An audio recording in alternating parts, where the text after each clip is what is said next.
गरीब का Christmas. John एक अमीर आदमी पीटर के यहाँ ड्राइवर की नौकरी करता था। उसका एक बेटा था हैरी।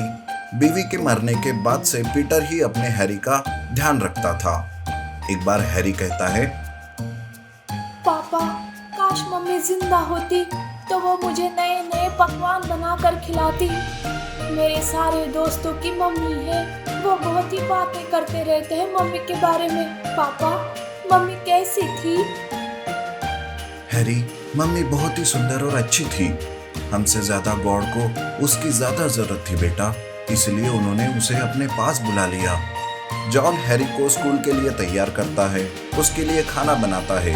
एक दिन ऐसे ही जॉन देर से काम पर जाता है, तब पीटर उसे कहता है, जॉन, मैं थक गया तुम्हारे इस देरी से आने की वजह से।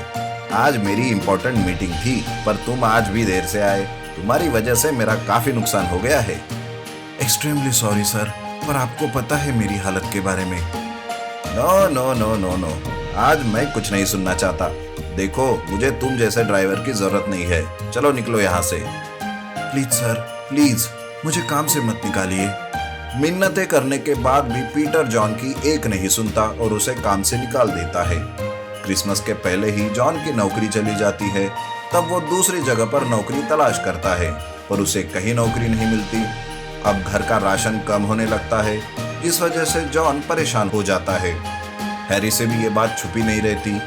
तब वो कहता है, पापा, 2 दिन बाद क्रिसमस है, आप ऐसे उदास मत बैठिए। गॉड हमारी मदद करने जरूर आएंगे। और पापा, मुझे क्रिसमस के लिए कुछ नहीं चाहिए। माय सन, मुझे माफ कर दे। हर साल की तरह मैं इस साल भी तुम्हें कुछ नहीं दे सकता, पर फिर भी तुम शिकायत नहीं करते। मुझे तो शर्म आ रही है अपने आप पर। हैरी बहुत ही समझदार लड़का था, पर जॉन इस बार अपने बेटे हैरी के लिए कुछ करना चाहता था, इसलिए वो बाजार जाता है काम की तलाश में। पर उस दिन भी उसके हाथ निराशा आती है। बाजार क्रिसमस की चीजों से भरा पड़ा हुआ था। केक्स, सजावट की लाइट्स, नए कपड़े, सब कुछ। ये सब देखकर जॉन मन ही मन सोचता है, ओह गॉड, क्यों आपने मेरी ऐसी किस्मत बनाई।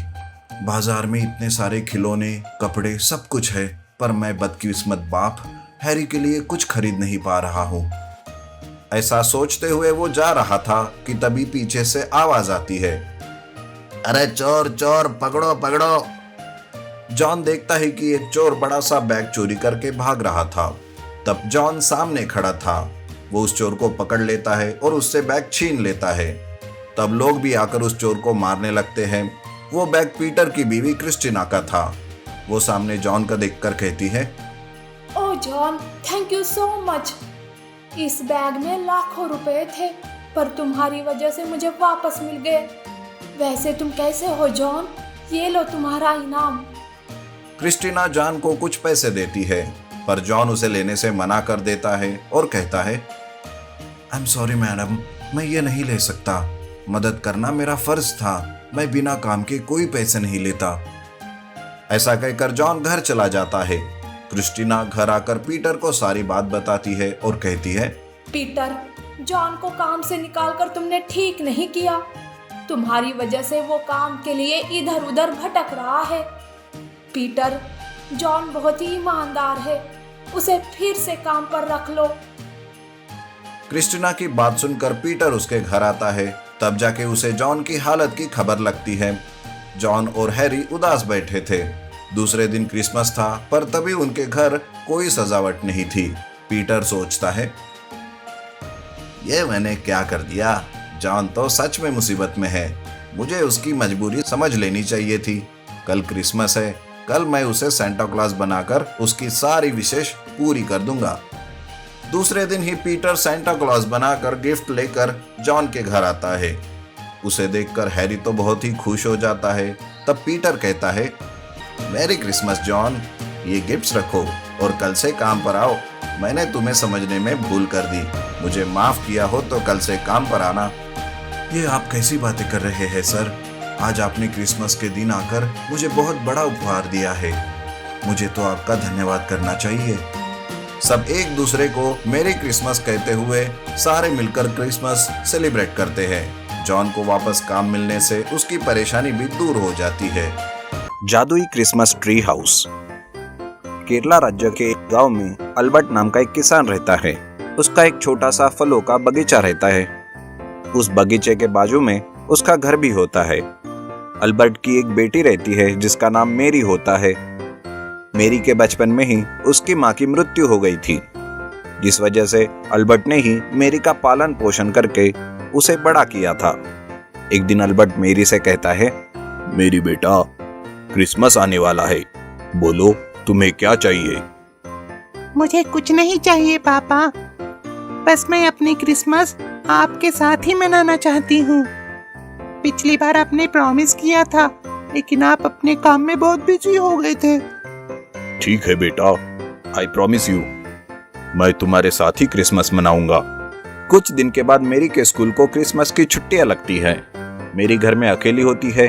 तभी उसके पिताजी आते हैं और कहते हैं, बेटा मेरी, चलो मेरे साथ, मैं तुम्हारे लिए एक सरप्राइज लेकर आया हूँ। ऐसा कहकर अल्बर्ट मेरी को अपने घर के बगीचे में लेकर जाता है। मेरी देखती है कि अल्बर्ट ने अपने बगीचे में एक क्रिसमस ट्री लगाया है। मेरी उस ट्री को देखकर बहुत खुश हो जाती है और भागते हुए उस क्रिसमस ट्री को लिपट जाती है और कहती है, वाह पापा, ये कितना अच्छा क्रिसमस ट्री है। यही तो मेरा सबसे अच्छा गिफ्ट है।